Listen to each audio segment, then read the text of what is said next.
Welcome to the Miles to Zen podcast.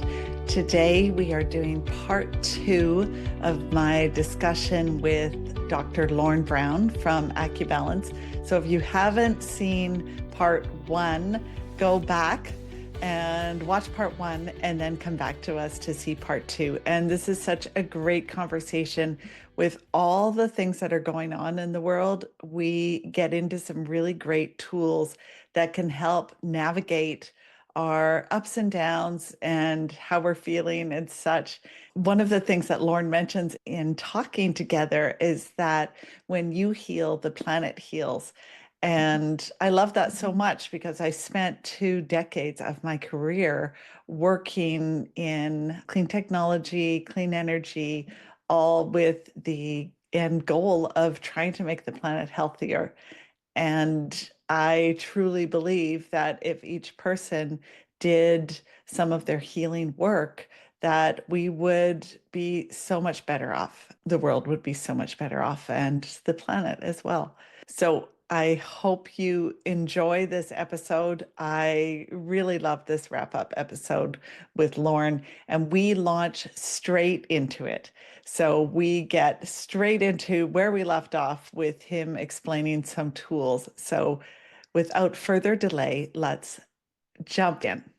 I wanted to ask you a couple more things. If you could explain to our audience how to do the notice, accept, choose again, the NAC thing, and then some of your favorite stories that you've seen either in your practice or even be in some of the conferences or events that you've experienced.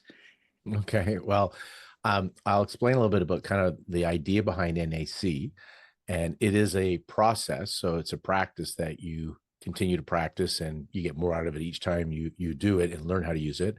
The general concept or where it came from was that I just realized from the studies I've done as a clinical hypnotherapist and training in other energy psychology techniques, EFT, Psych K, Marissa Peer's rapid transformational therapy, NLP, blah, blah. It goes on and on. I keep learning.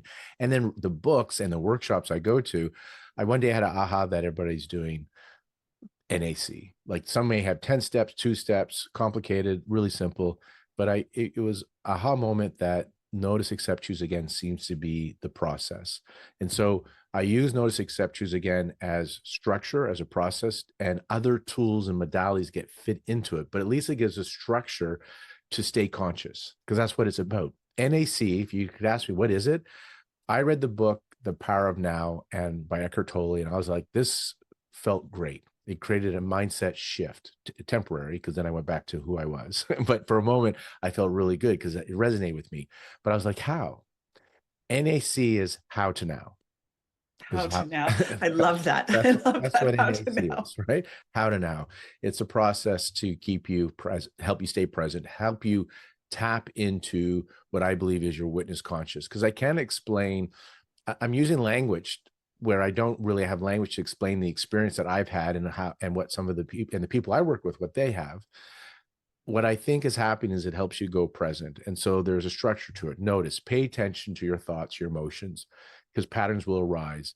And when you notice, everything is neutral, and then we give it meaning. And the meaning we give it is through our history, our lens of our subconscious programs, how we perceive things. So everything's neutral, then we give it meaning. We're meaning makers.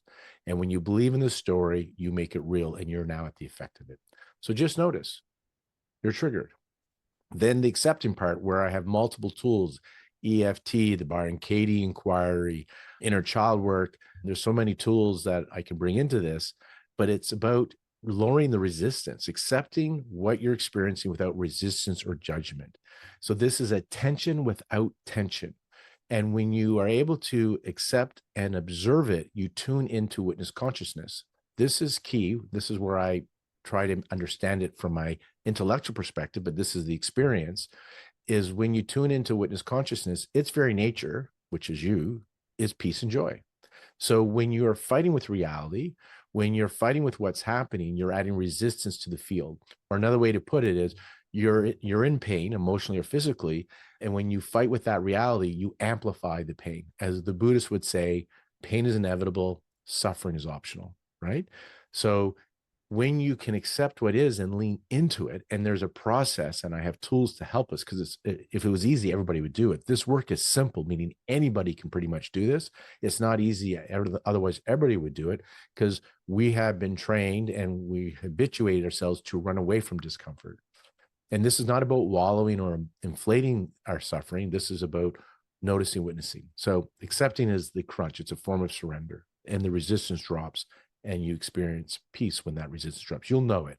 Flow and receptivity happens, and it feels good. When you don't have flow and receptivity, we call it qi stagnation in Chinese medicine. When you have resistance, it doesn't feel good. And then the choosing again is kind of that final step. After you've noticed and accepted the emotion without resistance, you're now fully resourced to choose how you want to be and how you want to respond consciously. And so right action then follows right thinking. So your action actually comes from your beingness.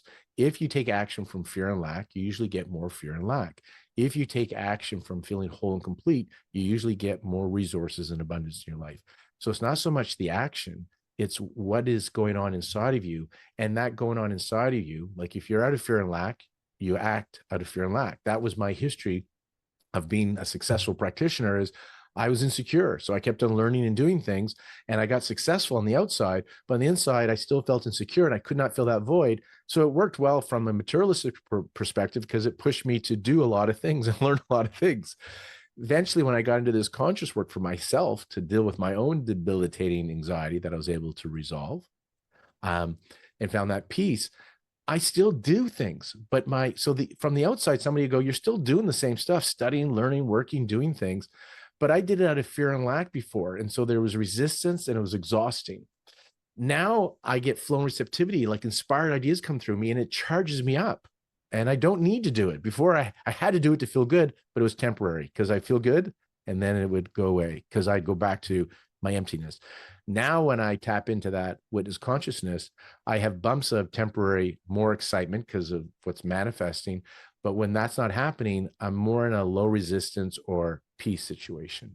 And so people think that when you're in this state of feeling awake or connected, that you just sit on a mountain. It's not been my experience or others. It kind of excites you and it flows through you, and inspired thought comes through you, which leads to inspired action. So that probably wasn't as short as you like it, but that is in general the NAC. You said, can you teach them? No, I can't teach them in 3 minutes, but I can give them a big picture of what we just did in a short period of time. We can put links to, I think you've done a podcast about that, and I think you've got extra information on your website. Yeah, I talk about in a the lot podcast notes. in the Conscious Fertility podcast, and then I have multiple blogs on the Acubalance website. Okay, that sounds great. One of the things that we did together was do some work with that, but also incorporating Byron Katie's work. And, when you were just talking, that reminded me of it, because I had gone through all the books. I'm kind of like you in that way. I was super curious and really want to learn as much as I can. And Byron Katie's book, I had backwards on my bookshelf for 2 years. And I didn't want to see the spine. I knew that was the piece of work that I needed to do, and I wasn't ready to do it. And I just was in full resistance mode. And then finally, I knew I was ready to do it. And I thought, I'm not doing this alone. I called Lorne. I'm like, I'm ready to do it. I'm ready to turn that book around. I know. I thought that was so amazing that you had that on your shelf backwards, right? Like it was just like, I mean, sometimes it's really unconscious that you have a resistance to something, but yeah. I mean, come on. I knew exactly where my resistance was. I was working on other stuff that I felt like just had more flow and was easier, but that was the piece. And that piece was a game changer. Walking through, I mean, her book was the package it came in that you understood. And then we worked through using all your tools. And so that was a game changer. And I want to add that, like, the reason I like the process or the structure formula, I don't know what to give the name for, notice, accept, choose again, NAC, is all these other tools like Byron Katie can fit into it, right? Because that's what I realized. Her process, her inquiry, the 4 questions is a process of NAC. And where I have so much pleasure now from this process is having developed tools and certifications in different modalities, is I never know what I'm going to bring into the treatment room. I know I have a structure of NAC, And then it just, which tool works. And if this one isn't reaching you, then another one. So my point is, I'm not attached to the tools. I'm not attached to emotional freedom technique. I'm not attached to the inquiries. And sometimes I'll start with the Byron Katie, and then we'll move into EFT, and then we'll switch into an inner child modality, and then we'll finish with the Byron Katie. Like that could be a session. And that keeps it fresh for me. And just to watch people like you do the work, I'm in awe. And I work while you work, right? So I love it. You come in and you're working, and I'm like, oh, I'm going to work that little issue and program in me too. So Yeah. good. So we've heard, a few snippets of my stories, but are there any stories that really stand out to you in your practice or in your journey, even going to some of the retreats you've been to? Yeah, well, I've had in my own clinical practice where seeing people transform. So literally life changes. So examples where a parent comes in and they're having challenges with their child, for example. Maybe they can't sleep on their own. They're older and they're having trouble sleeping, or other things that are going on. And the parent does their work, heals their stories, their wounds. And then all of a sudden the child's behavior starts to shift. Or same thing with their partner. They want to fix their husband. They're doing their work. And next thing they know, they're either not triggered by their partner, or their partner starts to do different behaviors, bake for them, for example. But, recently, because it's on top of mind, and I've heard this a couple of times, these things that were material, Newtonian material, the Western sciences really doesn't have a great explanation for it. And I met Anita, and I can't remember her last name right now. Her book is Dying to Be Me, I think. Oh, Morjani. Yeah. And so I met her recently, got her to sign a copy of that book. That's Yeah. amazing. And her story, just to share with your audience, is she she basically died of cancer, but had a near-death experience. So she was on Door's deathbed. And her story very quickly is she always was afraid of getting cancer. She didn't want to die of cancer. I think she might have had a family member that died, so she didn't want to have that. So she did everything she could to not get cancer. And she got cancer, right? So talk about where you put your focus on, right?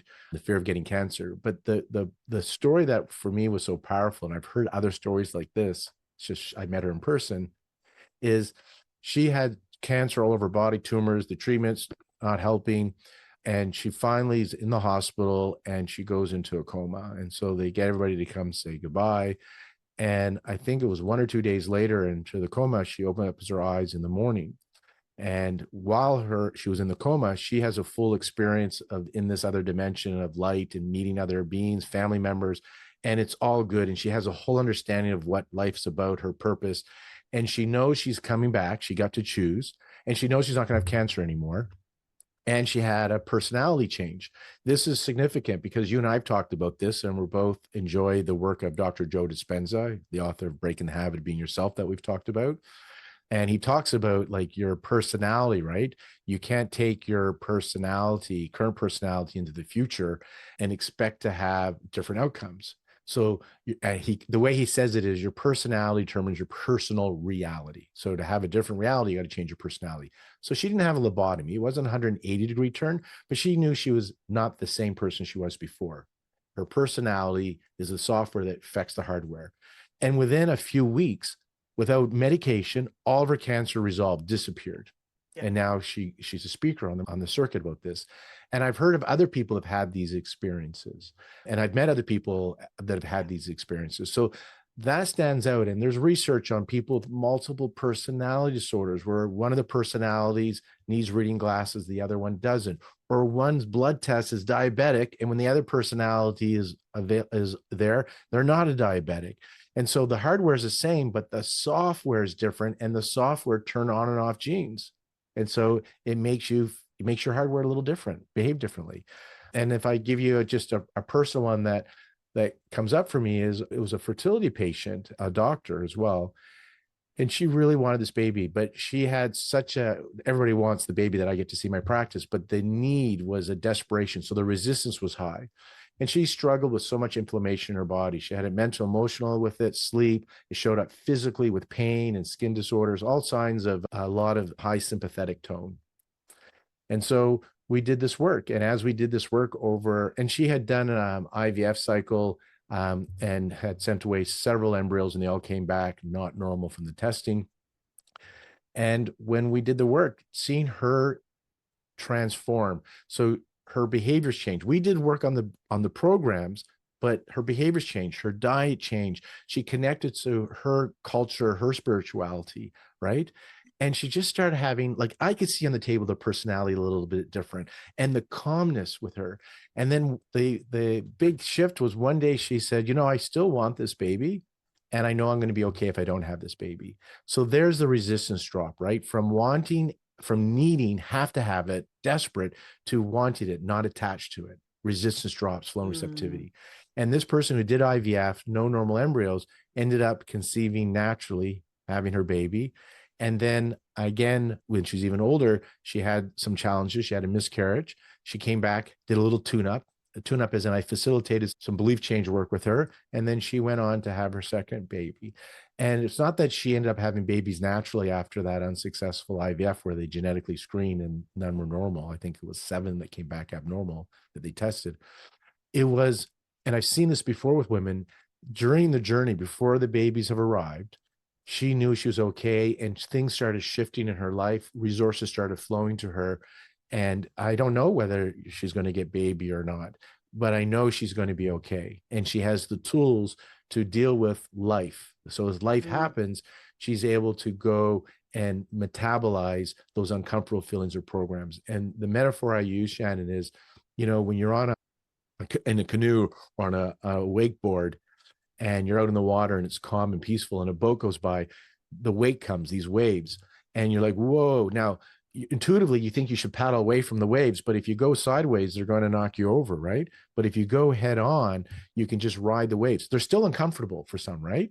However, if you just ride the waves and don't fight the waves, so accept, and there's tools for that, then once the waves pass, you're back on calm lake, you're back at peace. So I'm not saying that you don't have like fear or anger. It's just that it's not taking over your life and it's not happening 24/7, that you're awake more than you're unconscious and you have tools, hence the confidence, because you have tools for emotional resilience, knowing whatever life throws at you, you're going to be able to digest and metabolize those experiences and grow from them and be back on that flat lake again, that calm lake of peace. Yeah, those are great stories. Thanks. And I can relate to both of them because I've read the book. I haven't met her in person, Anita Morjani, but I loved the book, and I can certainly relate to that fertility journey.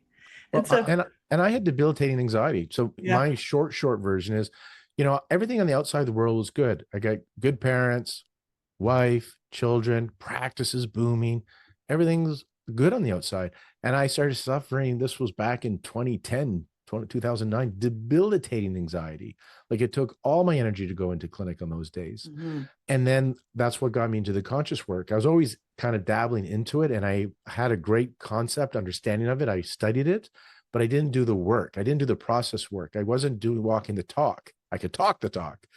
And then I had those transformations, and then to see that transform and take me to a different place, right, was huge.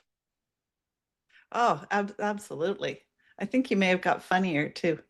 Yeah, maybe playful. Yeah. Well, there's me not taking myself so seriously, right? Right. Right. Right.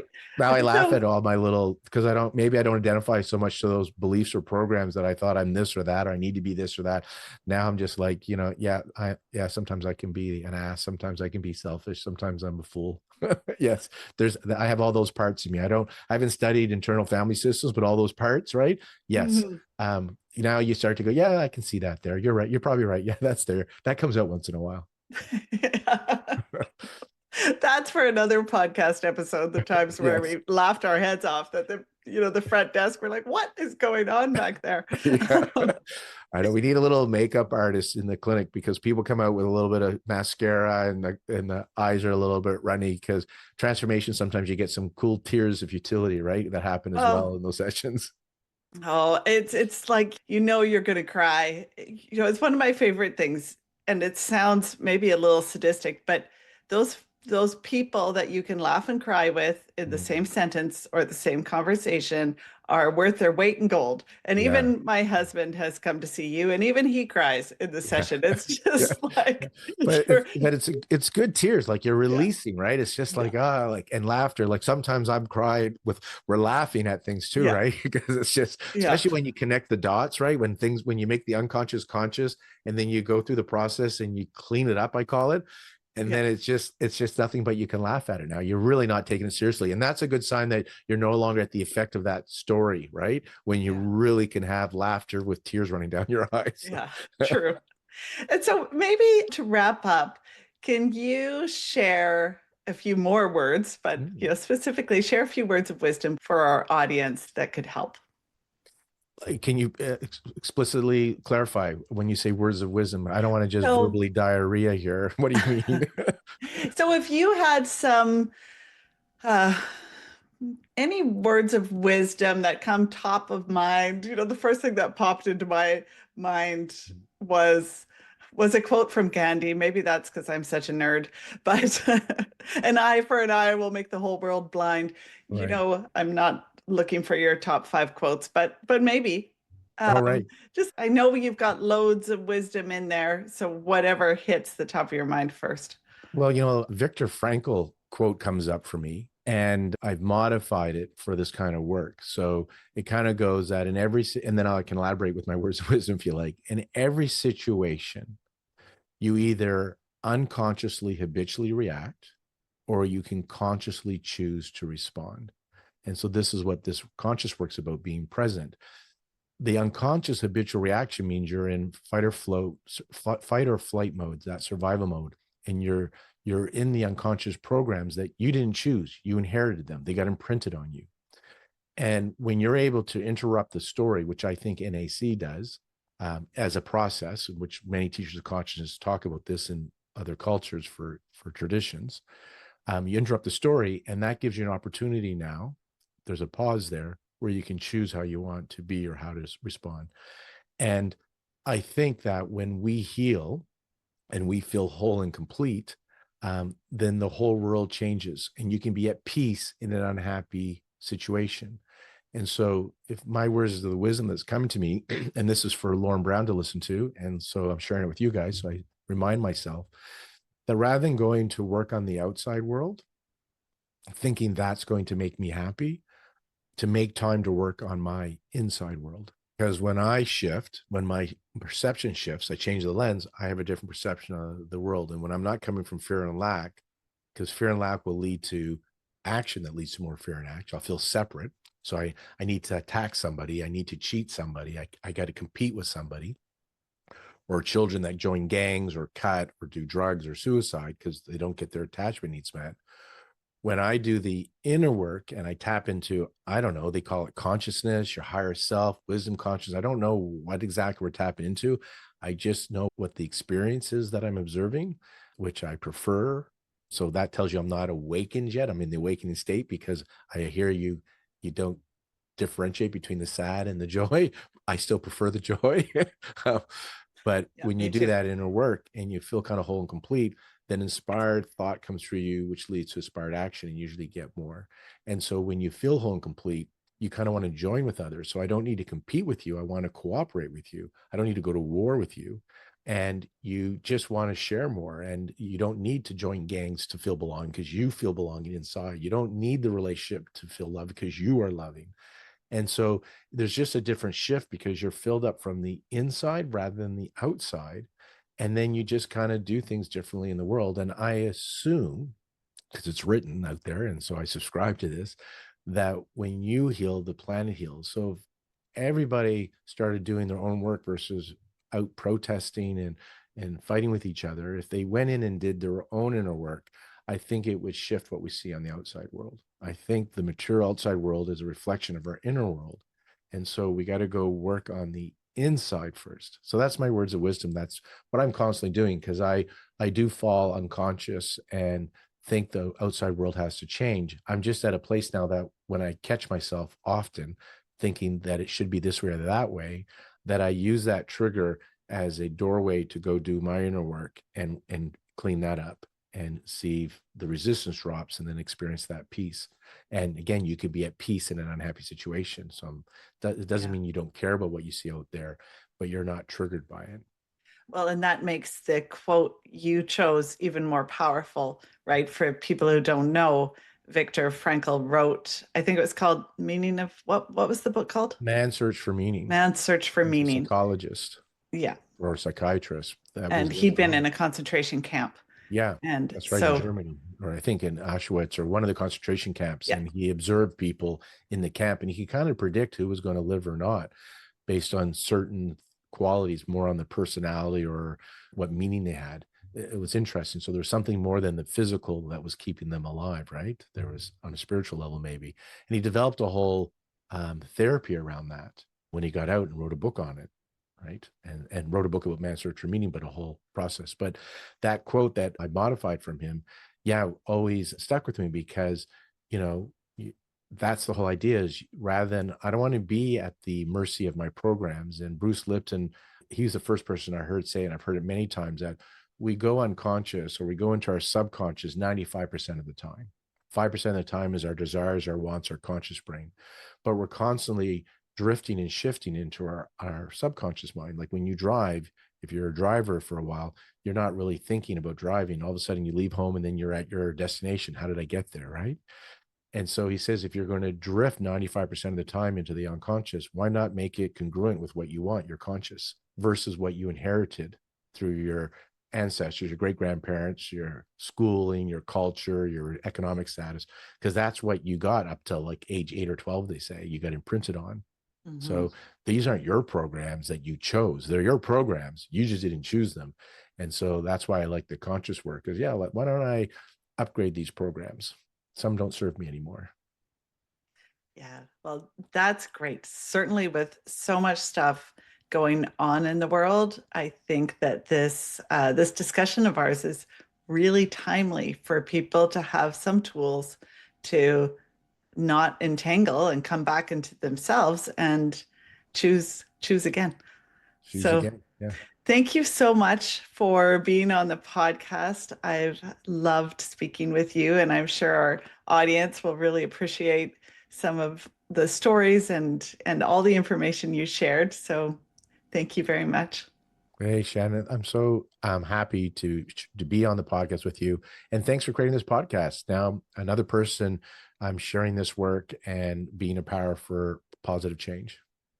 Yeah, hence why I've done it. Major career shift here, but it ties in very much with what you were talking about. Great. Well, thank you for having me as your guest. I'll talk to you soon. Thank you so much for listening. I hope you walk away with tools that you can use in your daily life. Notice, accept, choose again, or others.